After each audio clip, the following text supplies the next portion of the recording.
Assalamualaikum warahmatullahi wabarakatuh. Persiapan ujian sekolah 2021 Bahasa Inggris Part 5 tentang tujuan teks mencakup tujuan teks invitation, greeting card, descriptive, recount, label, procedure, narrative, and report. Pembahasan terkait tujuan teks ini penting karena setelah disajikan sebuah teks, biasanya akan ditanyakan tentang fungsi sosial atau tujuan teks tersebut. Jadi, apapun jenis ujiannya, pertanyaan jenis ini sangat sering keluar. Ya, berikut adalah contoh beberapa pertanyaan yang menanyakan tentang tujuan teks. Pertama, what is the writer's purpose or intention or goal to write the text? Apa tujuan penulis menulis teks tersebut? Yang kedua, what is the text written for? Untuk apa teks ditulis? The text is written to, teks ditulis untuk. The benefit of reading the text is we will know. Nah, ini variasi dari pertanyaan yang menanyakan tujuan. Benefit itu manfaat, jadi manfaat membaca teks adalah kita akan mengetahui. Kemudian ini juga variasi, after reading the text we will know. Setelah membaca teks kita akan mengetahui sesuatu. Kesempatan ini kita akan membahas tujuan teks invitation, greeting card, descriptive text, recount, label, procedure, narrative, and report text. Oke, pertama invitation atau undangan. Adalah teks undangan yang meminta kehadiran seseorang dalam sebuah acara. Misalkan invitation to a birthday party, undangan ulang tahun, invitation to an achievement celebration, etc. Tujuannya adalah to invite someone to, mengundang seseorang untuk, to ask someone to attend, meminta seseorang untuk menghadiri, or to request someone's presence or attendance, atau meminta kehadiran seseorang. Ini adalah contoh dari teks undangan. Ingat, teks undangan ciri-cirinya ada di sini ya. Di sini ada hari, tanggal, kemudian di sini juga ada jamnya. Ini adalah ciri-ciri dari teks invitation atau undangan. Kita lihat pertanyaannya di sini. Why does Alvino write the text? Ya, di sini kita cari jawabannya. He wants his friend to be happy. No, he hopes, dan seterusnya bukan. His parents prepare a special party for him. Ya, ini secara fakta benar, tapi tujuannya bukan ini ya. Tujuannya adalah untuk mengundang. The answer is D. Yang pertama, cari dulu kata invite. Next, yang kedua adalah greeting card. Greeting card adalah berupa kartu ucapan sebagai bentuk ungkapan perasaan seseorang atas peristiwa yang dialami orang lain. Beberapa macam greeting card, antara lain ada celebration greeting card atau kartu ucapan perayaan, misalkan ulang tahun atau anniversary. Anniversary itu hari jadi. Achievement greeting card, kartu ucapan yang menyatakan prestasi. Kemudian condolence greeting card atau kartu ucapan terkait berita duka. Tujuannya adalah yang pertama, kalau terkait celebration adalah to wish someone's happiness. Wish di sini artinya mendoakan. Kalau terkait achievement atau prestasi, to congratulate someone for his or her achievement. Ya, di sini congratulate ya, mengucapkan selamat. Kemudian bila terkait condolence adalah to express sympathy or to motivate, mengungkapkan simpati atau memotivasi.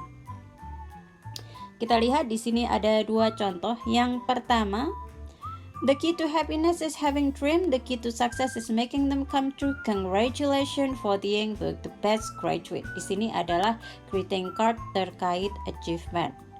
Cara mudah untuk menjawab what is the writer's intention to write the text.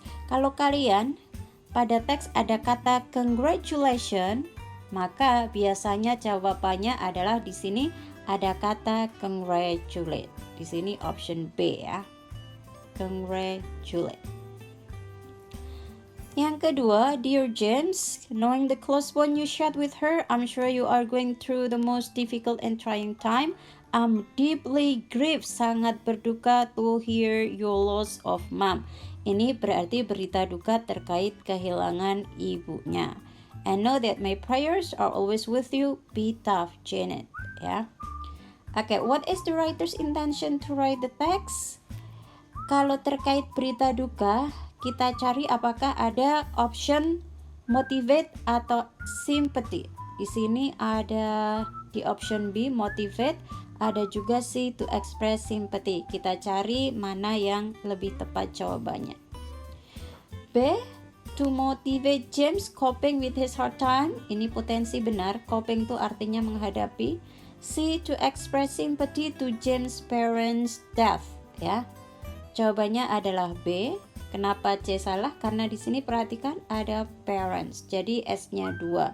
Karena pada bacaan tadi yang meninggal adalah ibunya. Jadi satu orang tua saja. Next adalah descriptive text. Adalah teks yang berisi deskripsi atau gambaran tentang orang, binatang, benda, tempat, dan lain-lain secara khusus atau rinci. Misalkan, my pet, my grandfather, Candi Borobudur atau Borobudur Temple, and so on. Tujuannya adalah to describe. To describe apa?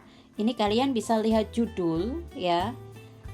Bila tidak ada judul, cari inti pembahasan teks untuk mengisi setelah to describe ini dengan membaca kalimat pertama setiap paragraf. Nanti akan ketemu intinya. Oke, di sini ada teks tentang Jojo or Jonathan Christie ya. The writer's intention to write the text is, tujuannya adalah dari paragraf 1 ini sudah ketahuan tentang Jonathan Christie or Jojo ya.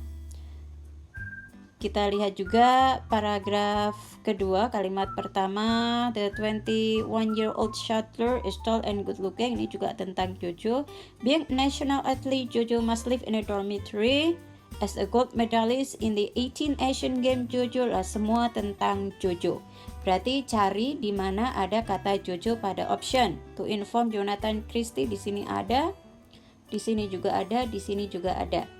Kemudian cari yang paling umum. Pada pilihan B ini tentang family ya. Family ada di paragraf 2, hanya paragraf 2. Kalau hanya terdapat di satu paragraf saja berarti salah. Kemudian C, to tell about Jonathan Christie's karakter itu watak. Kita lihat di sini ada di paragraf 5. Ya, di sini terkait generosity atau kemurahannya untuk menyumbangkan sebagian hadiahnya. Kemudian D, to describe Jonathan Christie as a shuttler. Ini secara umum menggambarkan Jonathan Christie. Jadi jawabannya adalah D. Next, recount text. Recount text adalah teks yang menceritakan pengalaman atau kejadian yang dialami seseorang di masa lalu. Misalkan, my trip to Prambanan, my holiday, dan seterusnya. Tujuannya adalah to tell about the writer's experience. Ya, experience ini menjadi keyword yang sangat penting. To tell about bla bla bla bla. Seperti pada descriptive text tadi, lihat judul. Bila tidak ada, lihat kalimat awal setiap paragraf. Ini contohnya.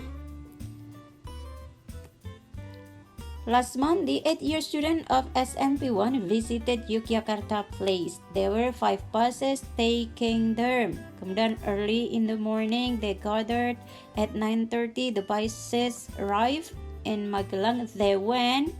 Kemudian paragraf terakhir, at 4 in the afternoon, the buses left Jogja. Then the buses stopped at Secang. Kemudian ini menceritakan the students bought some souvenirs. Jadi terkait murid ya. The text is written to, tujuannya adalah menceritakan Cari dulu keywordnya apakah ada kata pengalaman. Di sini hanya option B yang ada kata pengalaman atau experience ya. Jadi jawabannya B. Next, label. Label adalah teks yang berisi informasi rinci terkait sebuah produk makanan or food label atau produk obat atau drug or medicine label. Misalkan label pada botol obat batuk, label pada bungkus makanan, dan lain-lain. Tujuannya apa? Tujuannya, keywordnya adalah to give detailed information, informasi detail mengenai sebuah produk. Oke, di sini ada label makanan tentang Oreo. Pertanyaannya, what is the benefit of reading the label? Ini variasi pertanyaan untuk menanyakan tujuan. Ya, ketika ada label baik makanan maupun obat, cari kata detailed information. Di sini pada option C yang ada kata detailed information. Cobanya C. Next, procedure text. Procedure text adalah teks yang berisi urutan atau langkah-langkah dalam menggunakan sesuatu atau membuat sesuatu.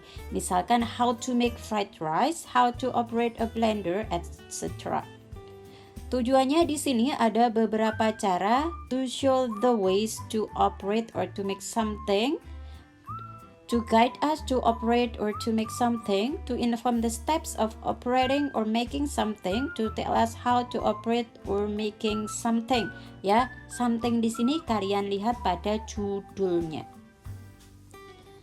Oke, kita lihat di sini ada how to make cheese omelette. Oke. Soal ini bisa dilihat, bisa dijawab tanpa membaca details atas sampai bawah ya. Coba kalian cari option jawaban yang ada seperti judulnya. How to make cheese omelette. Oke, A ada cheese omelette, yang B nggak ada, salah. C nggak ada, salah.